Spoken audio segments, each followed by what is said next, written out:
സ്ഥാനാർത്ഥികളുടെ മരണത്തെ തുടർന്ന് മാറ്റിവെച്ച 3 തദ്ദേശ വാർഡുകളിലേക്കുള്ള വോട്ടെടുപ്പ് ആരംഭിച്ചു. തിരുവനന്തപുരം കോർപ്പറേഷനിലെ വിഴിഞ്ഞം, മലപ്പുറം മൂത്തേടം പഞ്ചായത്തിലെ പായിമ്പാടം, എറണാകുളം പാമ്പാക്കുട പഞ്ചായത്തിലെ ഓണക്കൂർ എന്നീ വാർഡുകളിലാണ് ഇപ്പോൾ തെരഞ്ഞെടുപ്പ് നടക്കുന്നത്. മൂത്തേടത്ത് നിന്ന് സമീർ ബിൻ കരീം ചേരുന്നു. Sameer, good morning. പറയൂ, മൂത്തേടത്ത് എന്താ വിശേഷം?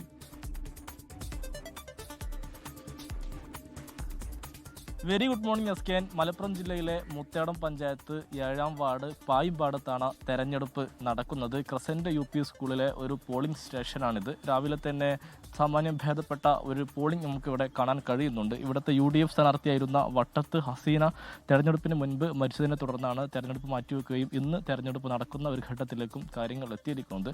രാവിലെ തന്നെ ആളുകളൊക്കെ കൂട്ടമായി എത്തി വോട്ട് രേഖപ്പെടുത്തി മടങ്ങുന്ന ഒരു സിസ്റ്റമാണ് നമുക്കിവിടെ കാണാൻ കഴിയുന്നത്.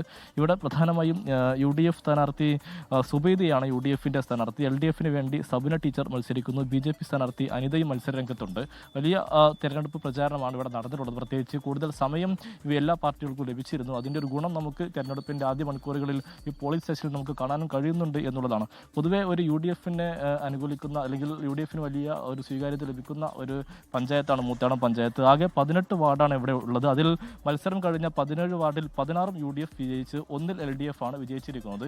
ഇപ്പോൾ ഈ തെരഞ്ഞെടുപ്പ് നടക്കുന്ന 7ാം വാർഡ് UDFന്റെ അത് പുതിയ ഒരു വാർഡ് കൂടിയാണ്. എങ്കിലും കടുത്ത മത്സരം നടക്കുന്ന ഒരു വാർഡ് കൂടിയാണ്. LDF എങ്ങനെയെങ്കിലും ഈ വാർഡ് പിടിക്കുക എന്നുള്ള ലക്ഷ്യത്തോടു കൂടി LDF വലിയ പ്രചാരണം നടത്തി. UDFും സമാനമായ രീതിയിൽ തന്നെയാണ് പ്രചാരണം നടത്തിയിരിക്കുന്നത്. ഇപ്പോൾ നിരവധിയായിട്ടുള്ള ആളുകളെ നമുക്ക് കാണാൻ കഴിയുന്നുണ്ട്. നേരത്തെ തന്നെ വോട്ട് രേഖപ്പെടുത്താൻ എത്തിയതാണ്. ഒരു പ്രചാരണം, ഒരു ആവേശം എത്രത്തോളം ഉണ്ടായിരുന്നു? ഒരുപാട് സമയം കിട്ടിയെന്ന് തോന്നുന്നു. ഒരുപാട് സമയം പ്രചാരണത്തിലൊക്കെ ലഭിച്ചിരുന്നല്ലോ മുന്നണികൾക്ക്. ഇതുപോലെ ആളുകളൊക്കെ തന്നെ എത്തി വോട്ട് രേഖപ്പെടുത്തുകയാണ്. എന്തായാലും വലിയ ഒരു ആവേശവും ഒക്കെ നമുക്കിവിടെ തെരഞ്ഞെടുപ്പ് സമയത്ത് കാണാൻ കഴിഞ്ഞിരുന്നു. ഈ പ്രായമായ ആളുകളും ഒപ്പം തന്നെ ഈ ജോലിക്ക് പോകാനുള്ള ആളുകൾ, ഒപ്പം തന്നെ കോളേജിൽ പഠിക്കുന്ന വിദ്യാർത്ഥികൾ ഉൾപ്പെടെയുള്ളവരാണ് ആദ്യ മണിക്കൂറുകളിൽ എത്തി വോട്ട് രേഖപ്പെടുത്തുന്നത്. എന്തായാലും വലിയ ഒരു വോട്ടിംഗ് ശതമാനം അല്ലെങ്കിൽ പോളിംഗ് ഉണ്ടാകുമെന്നുള്ളതാണ് മുന്നണികൾ കണക്ക് കൂട്ടുന്നത്. SK.